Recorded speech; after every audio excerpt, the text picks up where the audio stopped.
Hallo. If you remember in our last chapter, we just learned dative prepositions. And before we go into a new type of preposition that we're learning in this chapter, I wanted to step back a little bit and just review again the two prepositions or sets of prepositions that you've already learned.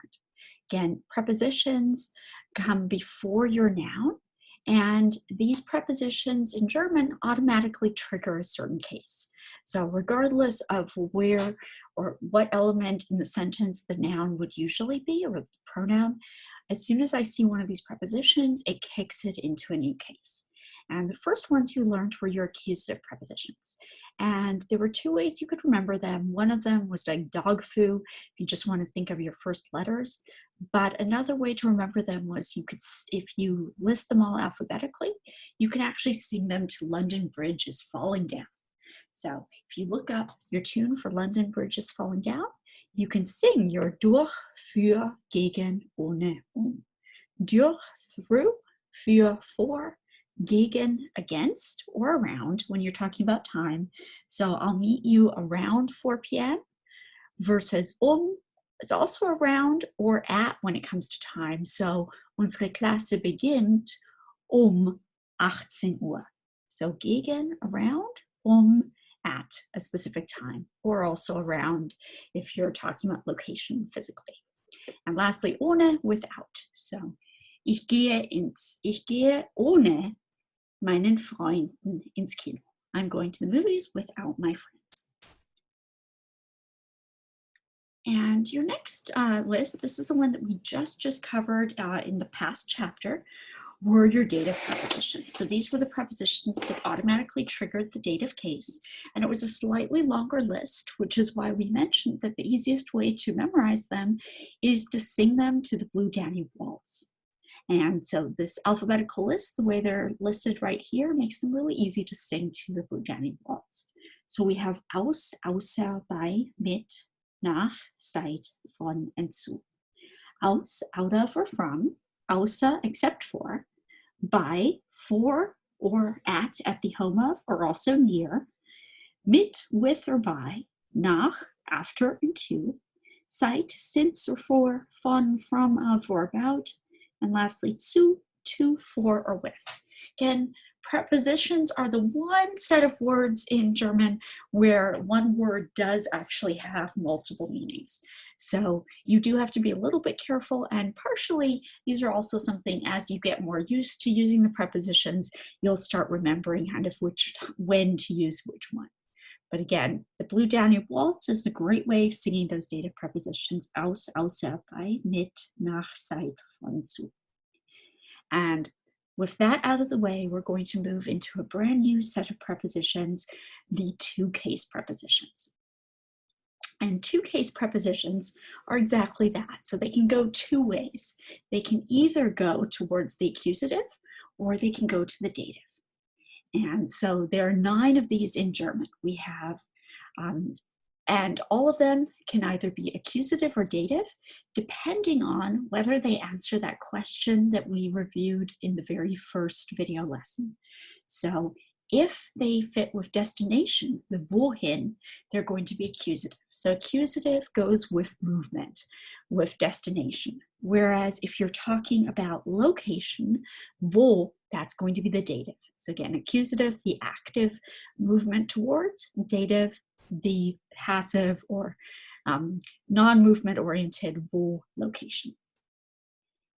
So, wohin? Ich lege das Buch auf den Tisch.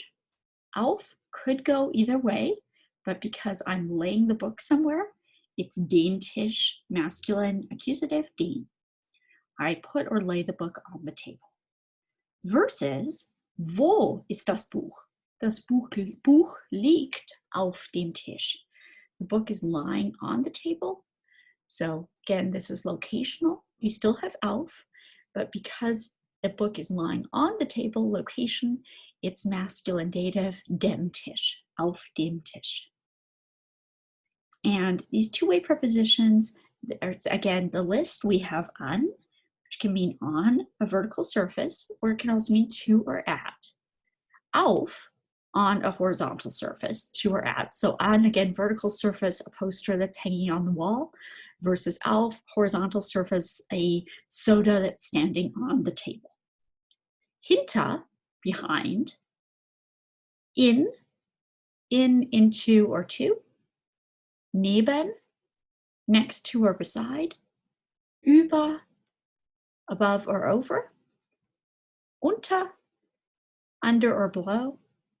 And vor, in front of. And lastly, zwischen, between. So an, auf, hinter, in, neben, über, unter, vor, zwischen. And again, you can sing them to remember them. So an, auf, hinter, in, neben, über, unter, vor, zwischen can all be sung to Twinkle, Twinkle, Little Star. So basically, through a lot of the prepositions, if you want to review your old songs you learned back in preschool or kindergarten, these will help you to remember your prepositions. Again, all two-way prepositions can either go accusative when they're about answering the question wohin, so there's direction, or dative when you're answering the question wo, location. So an, auf, hinter, in, neben, über, unter, vor, zwischen. And here, just a slightly cuter way of visualizing all of this. So we have a little cat, and next to a box and a Schachtel, an, auf, hinter, in, neben, über, unter, vor, zwischen. And here, the visuals also help you to remember what each of these are. So über, he's floating above the box. Unter, he's underneath the box. And again, depending on whether you're answering the question wohin or wo, you're going to have accusative or dative nouns following these prepositions. So an, with your question wohin, Antje hängt das Poster an die Tür. It can also be to, Kurt geht an die Tür.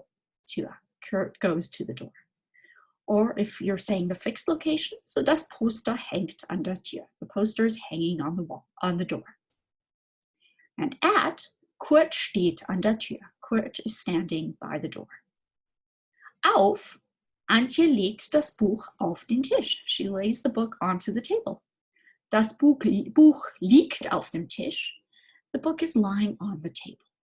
It can also mean to. Kurt geht auf den Markt. He goes to the market. Or at, Kurt ist auf dem Markt. Kurt is at the market. Hinter, behind. Again, wohin?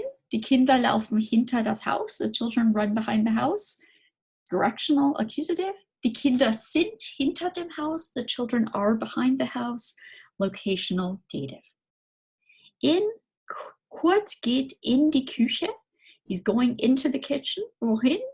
Aber Kurt ist in der Küche. Where is he? He's in the kitchen. Wo, dative.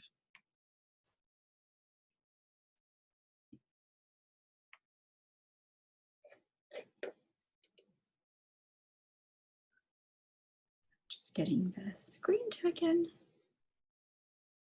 play with us. Neben, beside. Kurt stellt den Sessel neben die Couch. He moves the chair to next to the couch. Oder der Sessel steht neben der Couch. The chair is standing next to the couch. Über, Kurt hängt die Lampe über den Tisch. He's hanging it over the table. Movement, wohin? Die Lampe hängt über dem Tisch. The lamp is hanging over the table. It's already there. Wo, dative. Unter, Antje stellt die Hausschuhe unter das Bett. She puts her slippers under the bed. Die Hausschuhe stehen unter dem Bett. The slippers are under the bed. Vor, in front of. Kurt stellt den Wagen vor die Garage. So where is he parking the car? In front of the garage. Accusative. Und der Wagen steht vor der Garage. Where's the car? In front of the garage. Wo, dative. And lastly, zwischen, between. Antje stellt die Stehlampe zwischen die Couch und den Sessel. So Antje puts the lamp between the couch and the chair. Die Stehlampe steht zwischen der Couch und dem Sessel. The lamp stands between the couch and the chair. Again, wohin or wo is going to let us know in what direction we're going to go with these prepositions. And that's why they're called two-way prepositions.